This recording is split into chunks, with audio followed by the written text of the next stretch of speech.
तो दोस्तों आज हम लोग चर्चा करेंगे किंग नंबर 4 और मिनिस्टर नंबर 4 वाले लोग, ये लोग कैसे होते हैं, इनका व्यवहार कैसा होता है, जीवन में कितनी उन्नति करते हैं। तो सबसे पहले हम ये देखते हैं कि 4 और 4 का वाइब्रेशन इनके जीवन में क्या नया लेकर आता है। तो सबसे पहले हम ये देखते हैं कि 4 नंबर किंग नंबर 4 किन किन लोगों का होता है।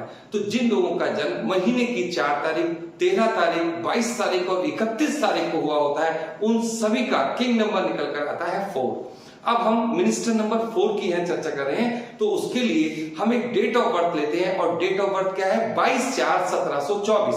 अब हम इसका किंग नंबर निकालते हैं तो आता है 4 और मिनिस्टर नंबर निकालते हैं तो वो भी आता है 4। और ये डेट ऑफ बर्थ किसकी है? ये डेट ऑफ बर्थ है कैंट की। ये बहुत बड़े फिलोसोफर हुए, इनके बिना, इनको पढ़े बिना आप समझ लीजिए फिलोसफी पढ़ ही नहीं सकते। तो सबसे बड़ी बात है कि इनके जीवन की सबसे महान उपलब्धि क्या रही? इनके जीवन की सबसे बड़ी महान उपलब्धि ये रही कि इन्होंने एक बहुत बड़ी रिसर्च की अपने जीवन को पूरा लगाने के बाद। इन्होंने टाइम को अपने वश में करना चाहा। वो कैसे करना चाहा कि जिस समय इन्होंने ये सोचा कि मान लीजिए कि मैं 4 बजे उठता हूं, कांट यदि 4 बजे उठते हैं तो 4:10 तक ये काम करेंगे, इसके बाद ये काम करेंगे। और जब ये टहलने जाया करते थे तो 1 घंटे के लिए टहलते थे। जिसके घर के आगे कांट 5:10 पर पहुंचते हैं तो हमेशा 70 साल तक वो 5:10 तक ही चलते रहे। इसका क्या मतलब हुआ कि इनका जो टाइम मैनेजमेंट था, इनका जो सारा टाइम को कैलकुलेट करने का सिस्टम था, वो इस प्रकार था कि अगर कांट को कोई मार्केट में देख लेगा तो समझ लो वो कहेगा कि 11:10, मतलब कांट मार्केट में 11:10 पे हुआ करते थे। इस तरीके से लोग अपनी घड़ी मिलाते थे। सुबह जब ये लोग टहलने जाते थे तो क्या करते हैं, अगर किसी के गेट के आगे से ये 5:02 पर निकल रहे हैं तो वो बिना कुछ सोचे समझे समझ लेगा कि इस समय 5:02 हो रहे हैं। तो इस प्रकार से कांट ने अपनी पूरी जिंदगी टाइम के साथ 1 मिनट हर चीज लिखना, समझना, इस तरीके से व्यतीत की। तो अब हम एक डेट ऑफ बर्थ यहाँ और लेते हैं और वो है 22/9/1791। ये किसकी डेट ऑफ बर्थ है? ये माइकल फैराडे की डेट ऑफ बर्थ है। ये बहुत बड़े साइंटिस्ट हुए। अब हम एक डेट ऑफ बर्थ और लेते हैं। वो डेट ऑफ बर्थ है हमारी, आप नोट कीजिए, 13/8/1963। 13/8/1963 किसकी डेट ऑफ बर्थ है? भारत की प्रसिद्ध एक्ट्रेस श्रीदेवी की।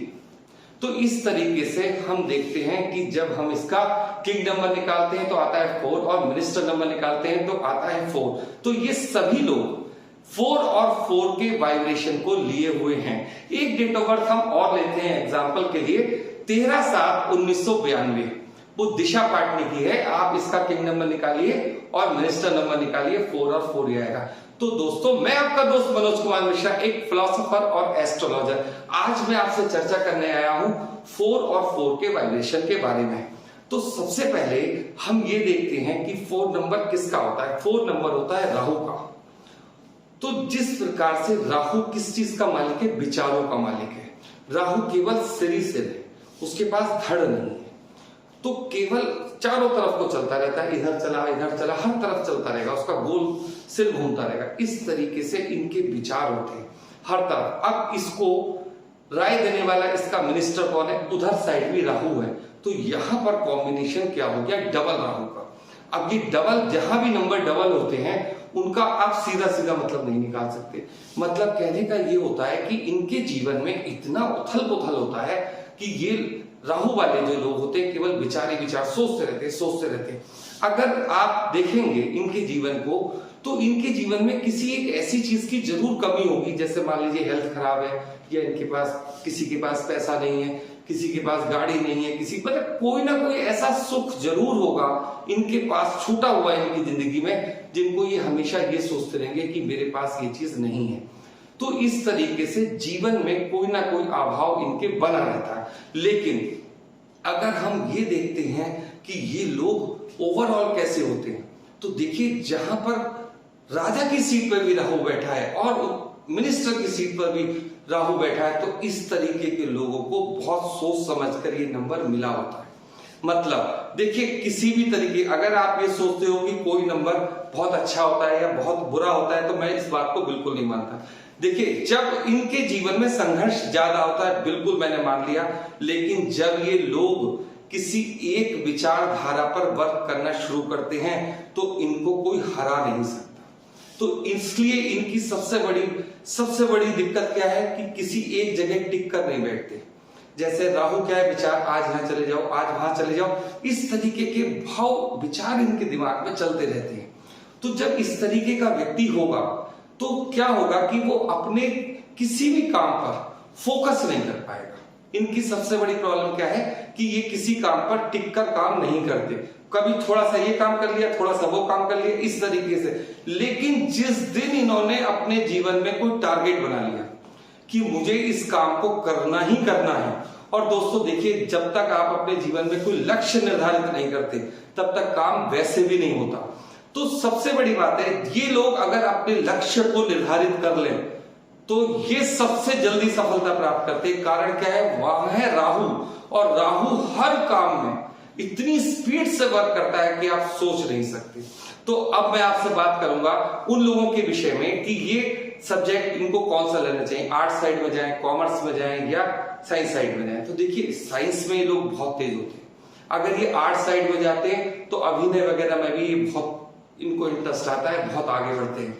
लेकिन सवाल क्या है, सवाल केवल इतना सा है कि अगर ये लोग टिक कर बैठ के पढ़ पाते हैं तब तो ये पढ़ाई के क्षेत्र में बहुत अच्छी उन्नति करते हैं, अन्यथा क्या होता है कि इनके मार्क्स बहुत अच्छे नहीं आते।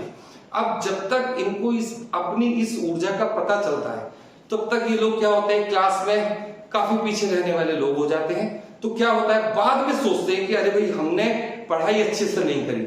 लेकिन जब ये आफ्टर ग्रेजुएशन जाते हैं तो इनका माइंड सब लोगों को देखकर क्या करता है, जी मैं भी ये काम करूंगा या मैं ऐसा काम करूंगा। ये इस तरीके के विचारधारा वाले लोग होते हैं। राहु को अगर हम देखते हैं तो वो क्रांतिकारी विचार वाला भी होता है। कोई ऐसा काम जो कभी किसी ने ना सोचा हो, जो ना किया हो। देखिए, मैंने आपको सबसे पहले किन किन लोगों के बारे में बताया। इमैनुअल कांट जो थे, उनको हम क्या कहते हैं कि एक ऐसे फिलोसफर जिनको पढ़े बिना आप फिलोसफी नहीं पढ़ सकते। तो ऐसा कोई ना कोई रीजन तो होगा ना। पूरा जीवन उन्होंने टाइम के सिस्टम को समझने में व्यतीत कर दिया, तो आज हम लोग उनकी चर्चा कर रहे हैं। तो इस तरीके के लोग होते हैं। उधर साइंटिस्ट भी हैं, सब कुछ लोग हैं।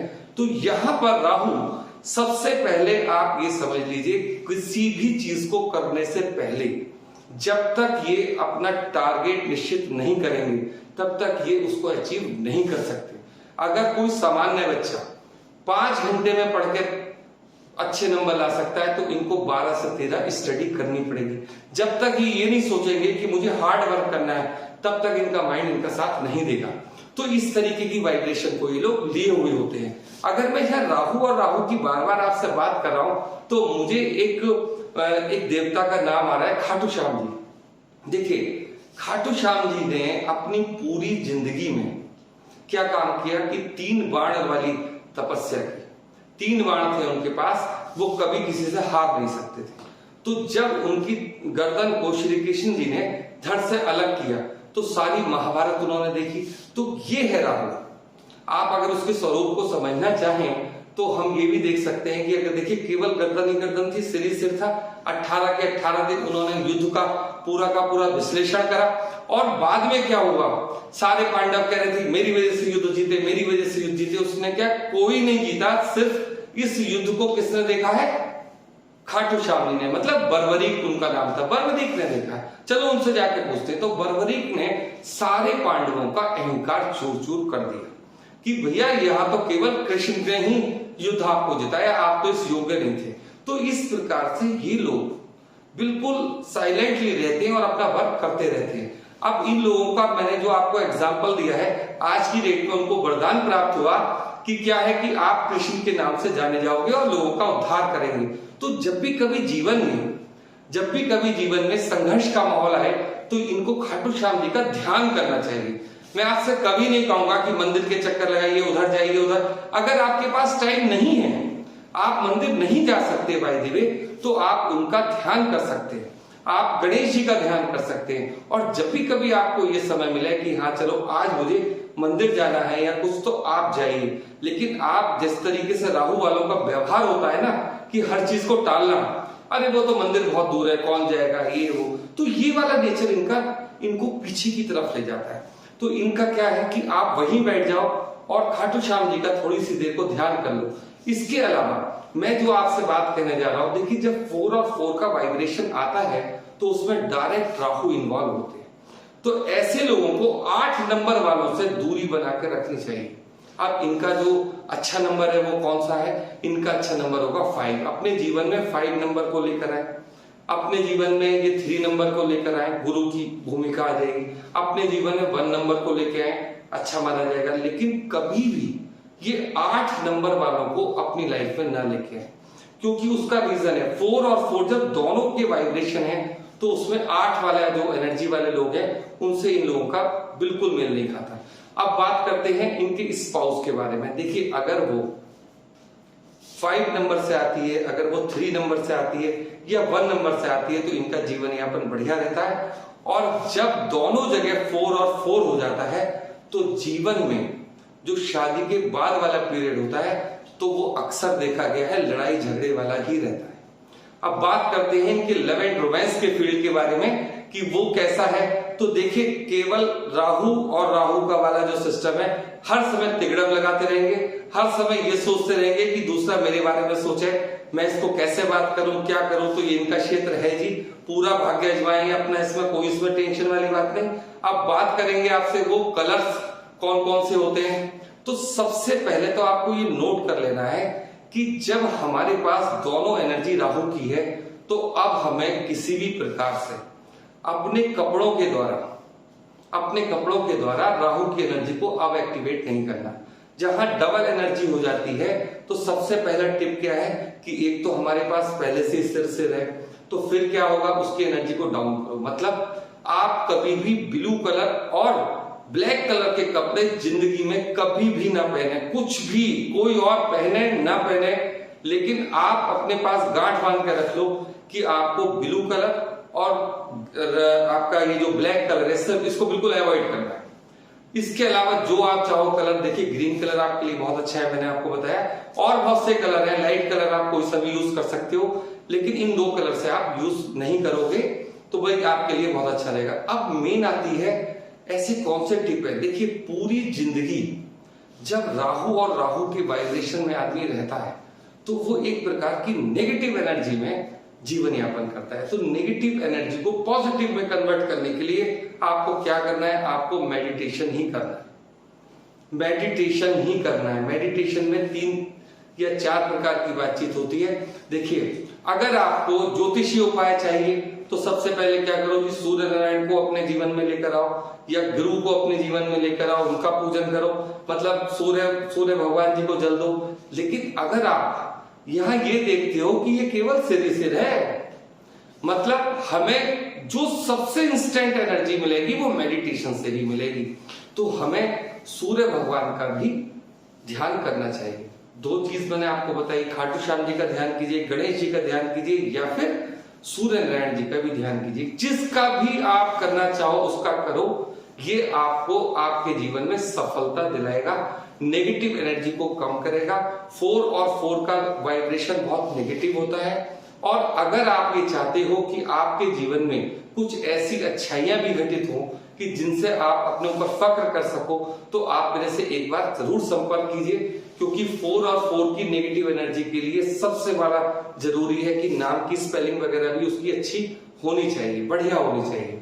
तो आज के लिए इतना ही। मेरी वीडियो को लाइक कीजिए और चैनल अगर सब्सक्राइब नहीं किया हो तो उस चैनल को सब्सक्राइब जरूर करिए। आज के लिए इतना ही, धन्यवाद।